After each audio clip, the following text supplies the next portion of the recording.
Quando uma parte do texto estiver em negrito, vocês ouvirão um pequeno sino no início e no final deste texto. Carta 6, parte 1. Estas cartas apresentam um conhecimento que as pessoas, ao longo dos séculos, têm desejado obter. Porém, não o receberam porque seu conhecimento científico mundial não era suficiente para capacitá-las a compreender. Foi assim, quando estive na Palestina na pessoa de Jesus, expliquei sem cessar a verdade da existência universal de diversas maneiras, mas ninguém entendeu. Como a maioria de vocês deve compreender, não vim neste momento para trazer uma nova religião, um código moral melhor ou um novo Deus a quem adorar. Também não prego o pensamento positivo, como o fazem os seus metafísicos. O pensamento positivo, da forma que a humanidade o concebe, para magnetizar suas necessidades e desejos humanos e os meios para alcançar suas ambições, simplesmente fortalece seu impulso egocêntrico. Todas as coisas abençoadas e generosas serão manifestadas em você e em sua vida à medida que você compreenda que o universo inteiro é consciência universal, transcendente, tornada visível quando ela toma forma material através da atividade do ego. O verdadeiro propósito de sua jornada espiritual é o de livrá-lo da escravidão do ego e o de fazer o mais puro contato com a consciência divina.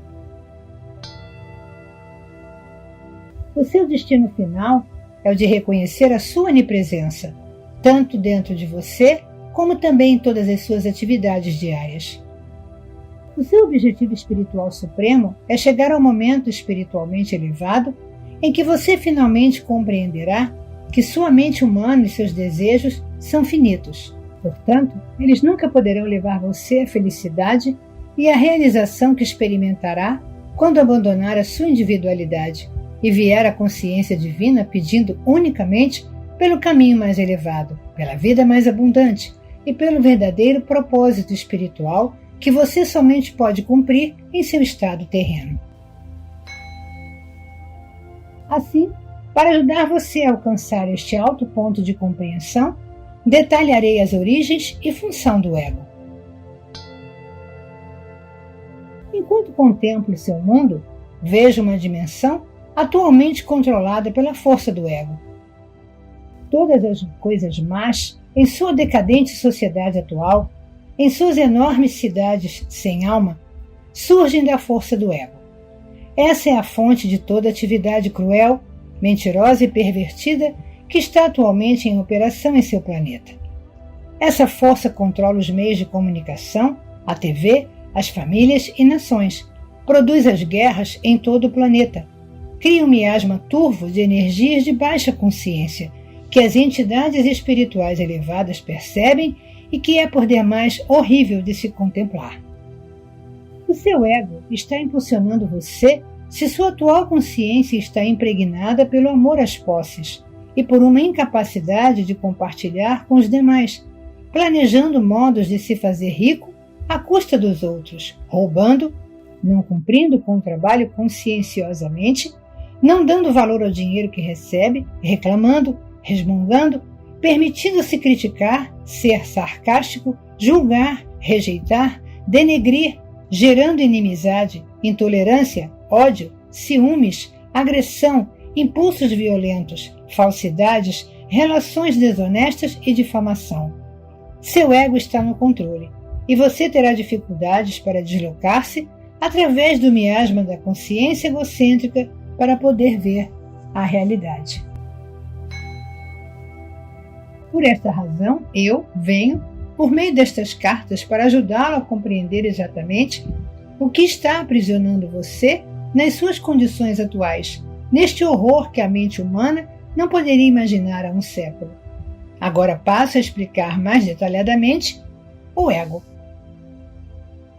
No momento de sua concepção, durante o ato sexual, quando a consciência de seu pai se elevou via espinha dorsal até o alto da cabeça e a tensão atingiu seu ponto máximo, a consciência de seu pai tocou brevemente a consciência divina, criando um relâmpago, uma pequena explosão, que ele viveu sob a forma do orgasmo, após o que uma injeção de consciência divina infundiu-se em seu sêmen para dar vida ao óvulo de sua mãe.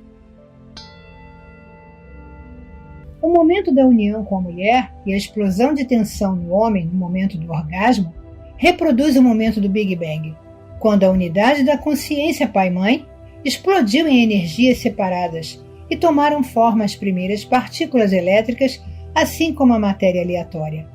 A consciência pai forneceu a energia de atividade e ímpeto, e a consciência mãe forneceu a ligação para dar forma e substância às partículas elétricas.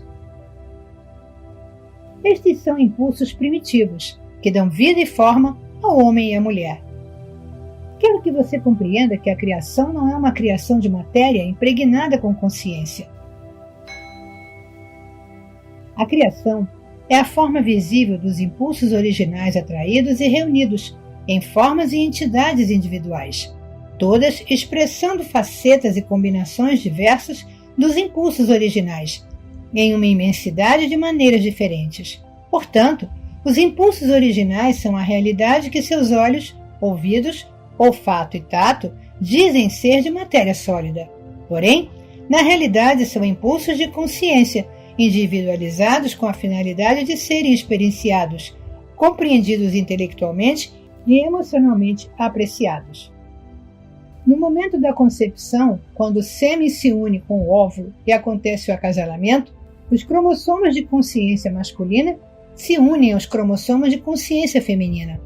Esta é uma união física da consciência do sêmen de seu pai e da consciência do óvulo de sua mãe, projetada pelo divino. E assim, os cromossomos de consciência masculina e feminina levam gravado o padrão genético do DNA do pai e da mãe. O momento da união física do sêmen e do óvulo é conduzido em 2 níveis de criatividade. A injeção da consciência divina se tornou sua alma, corporificada na união da consciência humana do sêmen e do óvulo. O corpo físico foi criado impulsionado pela consciência pai, mãe, vida, a qual controlou a atividade e a ligação das células conscientes, produzindo o gradual crescimento e desenvolvimento de seu corpo físico, que é realmente a consciência tornada visível em cada nível de seu ser e nada mais. A alma permaneceu como uma chama inviolada, metáfora da vida pai-mãe, profundamente entrelaçada nos impulsos físicos de atividade, ligação, repulsão. Isso se converteu em sua individualidade e personalidade terrenas. Incorporados nos transcendentes impulsos de vida da consciência divina pai-mãe, esses impulsos de consciência agora se encarregam do processo de criação de sua consciência física e se tornam a força impulsionadora de sua personalidade. Juntos, atividade e ligação trabalham para construir uma célula consciente após outra, segundo as especificações da consciência contida nas moléculas de consciência do DNA. Tanto a personalidade como o corpo são os produtos desses impulsos humanos de atividade, ligação, repulsão.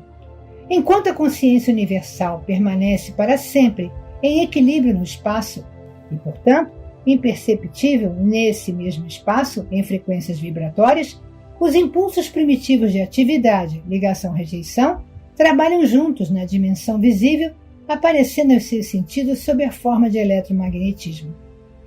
Tanto a consciência universal como a sua alma permanecem inalteradas no silêncio e quietude do equilíbrio no espaço. A criatividade da consciência terrena toma lugar no espaço-tempo e nas frequências vibratórias variáveis da consciência materializada. Assim, você assume a forma viva e continua a existir em 2 dimensões. Uma invisível, a consciência divina, a outra visível. É tudo que o ser humano vivo pode sentir ou compreender, até que o desenvolvimento espiritual eleve as frequências vibratórias de sua consciência humana até o plano espiritual e um vislumbre de entendimento entre em sua consciência terrena. Enquanto este processo de iluminação gradual continua, a consciência humana elevada trabalha, então, conscientemente, tanto na dimensão invisível quanto na visível. Quanto mais elevadas são as frequências vibratórias da consciência individualizada, mais elevadas e perfeitas são as formas criadas na mente. Quanto mais baixas são as frequências de vibração, mais separadas da perfeição universal do amor são as formas criadas na mente individualizada, totalmente possuída pelo impulso do ego. O ego controla o desenvolvimento do feto, desde o momento da união do sêmen com o óvulo. Novo pequeno ser torna-se de imediato o eu, que sente satisfação e insatisfação no útero, dependendo da sensação de conforto ou mal-estar e do que ocorre à mãe.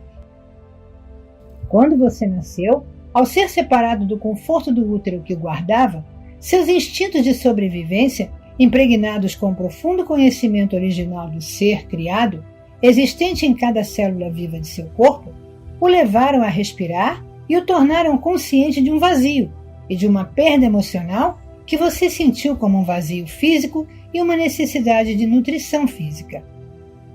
E assim nasceu o choro de seu ego. Quando chorava, sua mãe lhe dava de mamar, o que era profundamente satisfatório, tanto física como emocionalmente. Quando suas necessidades eram plenamente satisfeitas, podia voltar a um estado de equilíbrio no sono. Quando você despertava desse equilíbrio, sentia uma sensação de insegurança. O equilíbrio estava agora dividido em conhecimento mental e emocional. Você recordava que sua mãe e seu leite representavam a satisfação da necessidade de segurança, e assim você chorava de novo. Então as suas necessidades eram satisfeitas novamente. Assim se desenvolveram os seus impulsos do ego. Você às vezes chorava e humanamente decidiam que ainda não era hora de alimentá-lo, deixando-o chorar durante algum tempo. Isso trouxe para você a consciência de que as necessidades nem sempre eram satisfeitas de imediato e que havia necessidade de se adaptar. Você escolhia a raiva e chorava com mais força, ou escolhia a aceitação. Sua escolha de reação dependia das características do impulso do ego, gravadas em sua consciência ao nascer. Nenhuma das formas de impulso do ego deve ser condenada ou julgada. Elas são o resultado natural do fator criativo do ego que assegura a individualidade. Como expliquei em minha última carta, o ego é o guardião da individualidade. Se você não tivesse sido infundido com esse impulso para chorar pelo que deseja para ser feliz, ou de recusar o que o entristece, você estaria à beira da não existência. Se não saísse correndo ou pedisse ajuda quando estivesse em perigo, poderia morrer. Se não tivesse chorado, exigindo alimento ao nascer, poderia ter morrido de fome. Se não tivesse acolhido com prazer o leite ao mamar, se aninhando afetuosamente a sua mãe, talvez nunca tivesse desenvolvido uma carinhosa proximidade e ligação com ela. Sem o impulso do ego não haveria criação, nem individualidade, nem satisfação das necessidades, nem proteção, nem respostas calorosas e nem amor humano. Sem o impulso do ego não haveria autodefesa, nem autoproteção, nem sobrevivência. Por outro lado, o impulso do ego, o eu primário do indivíduo, está gravado somente com a necessidade de autossatisfação e de sobrevivência. Durante a infância, o eu do ego é governado pelo que você gosta e pelo que não gosta, pelos desejos, pela recusa do que não quer e pelos hábitos formados na constante repetição dos sentimentos. Os maus hábitos se estruturam sob a forma de respostas inaceitáveis do ego às experiências pessoais e ao ambiente, e são gravados no inconsciente, ou no subconsciente, onde permanecem ocultos. Eles surgem em padrões repetitivos de comportamento quando a memória de circunstâncias e modos de comportamento anteriores, inconscientemente, trazem-nos à mente. Então, a mente subconsciente e a mente consciente começam a trabalhar juntas para desenvolver a personalidade. Grande parte do comportamento se torna comportamento condicionado e é muito difícil de mudar. Quando a pessoa está inconscientemente programada com fortes hábitos egocêntricos de pensamento e comportamento e encontra dificuldade para viver com os outros em harmonia, essa pessoa dirige-se a um psicólogo para que a ajude a desvendar a complexidade de seus problemas mentais e emocionais.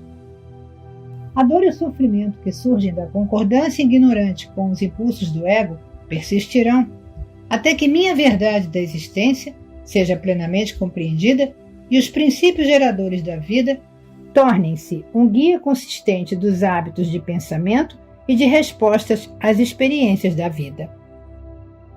A Igreja descreve esta dificuldade humana como tentação de Satanás. Não se trata disso. Este é um processo natural causado por reações incontroladas diante da vida, provocadas pelos impulsos do ego, cujo único propósito é o de trazer felicidade e contentamento individual, satisfação da necessidade ou intimidade, independência, segurança, paz, tudo direcionado para a sobrevivência.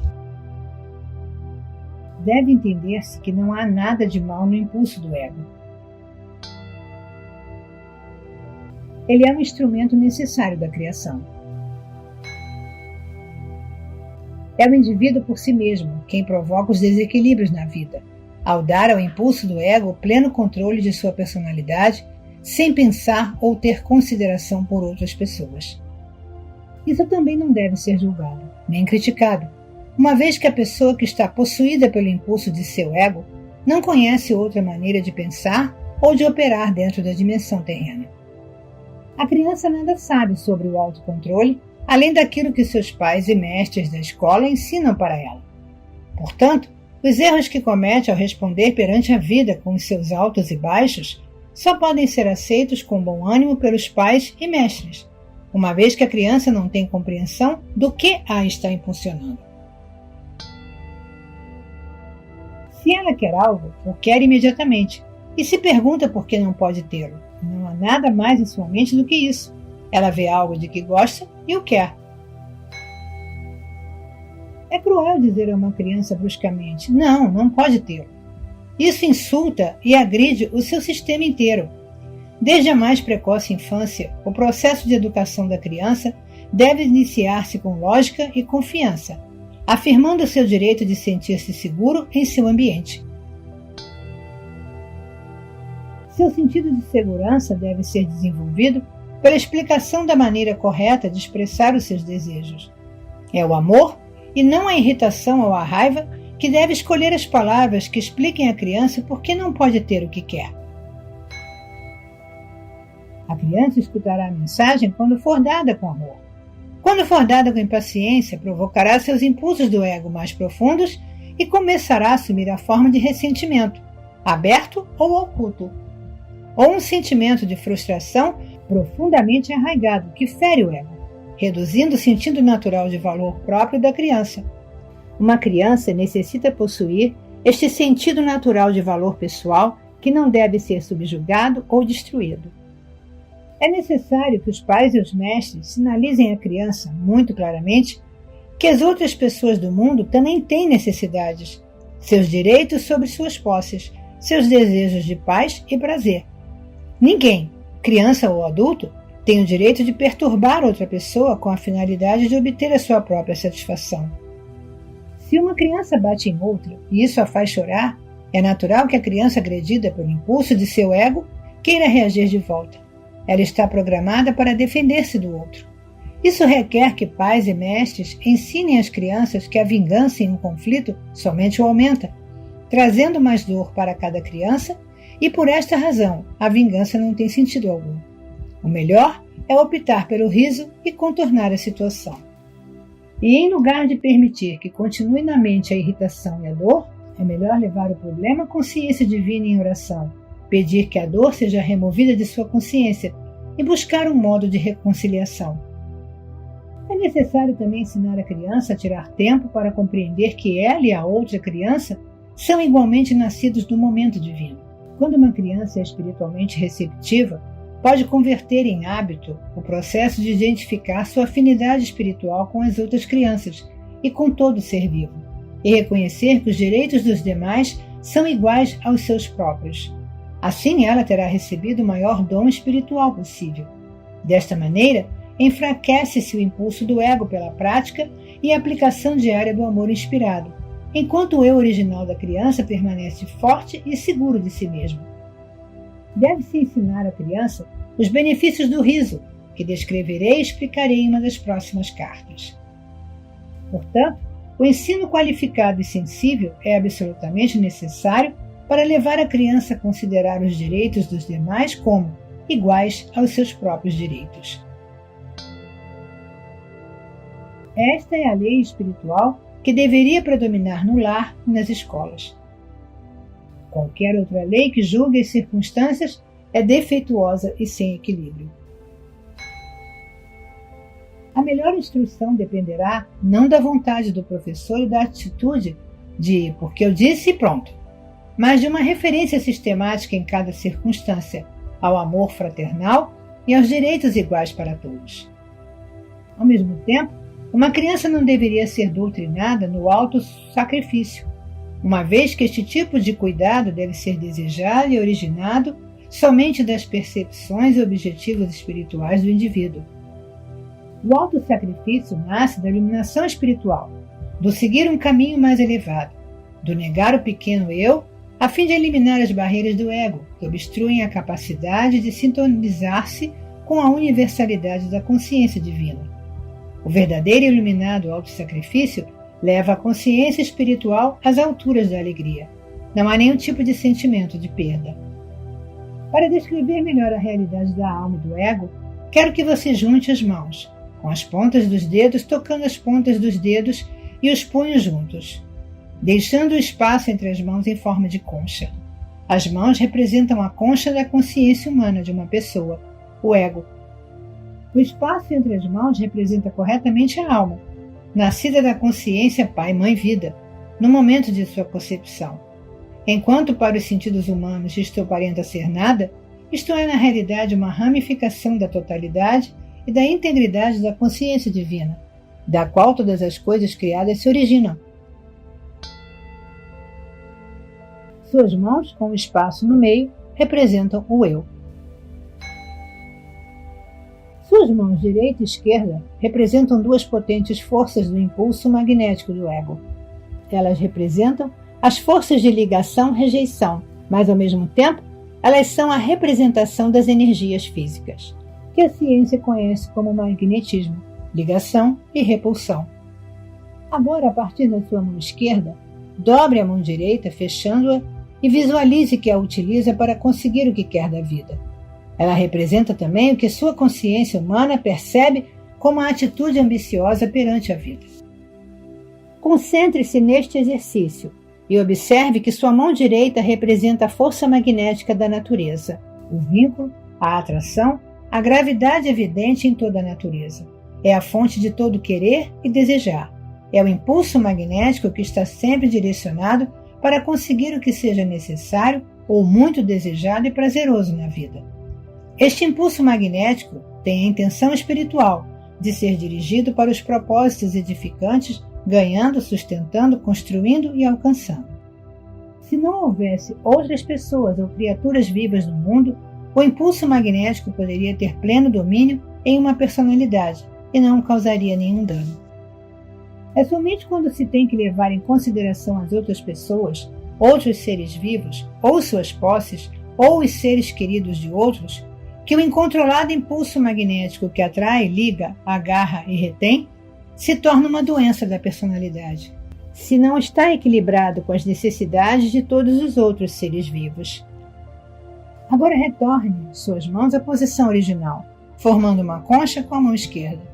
Então leve sua mão esquerda para trás e visualize que ela representa o impulso magnético de repelir, empurrar, esbofetear ou defender-se de qualquer invasão não autorizada de sua propriedade, ou posses, ou qualquer ataque sobre sua pessoa, família ou trabalho.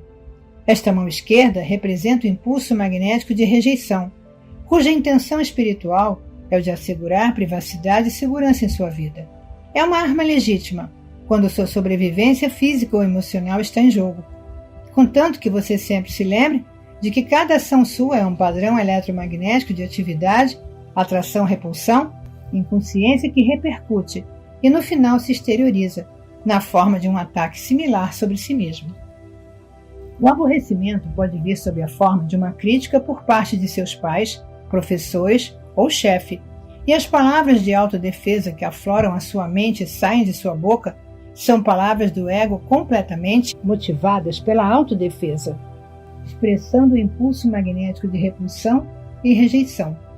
E quando suas palavras egóicas de ataque se incendeiam num discurso irado, assim também o ego de seu rival é igualmente ameaçado, e surgem dele ou dela palavras de autodefesa contra você. O que pode ter começado como uma ação adulta necessária, apontando algum erro e uma maneira melhor de atuar, frequentemente é entendida por um ego sensível e autocentrado, como um ataque pessoal.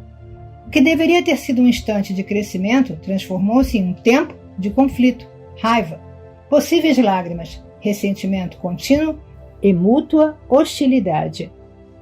Em situações como essas, inesperadas, rápidas e desnecessárias, se gera um conflito na mente, expressado em palavras, mesmo em ações, que se perpetua através do ressentimento e do ódio.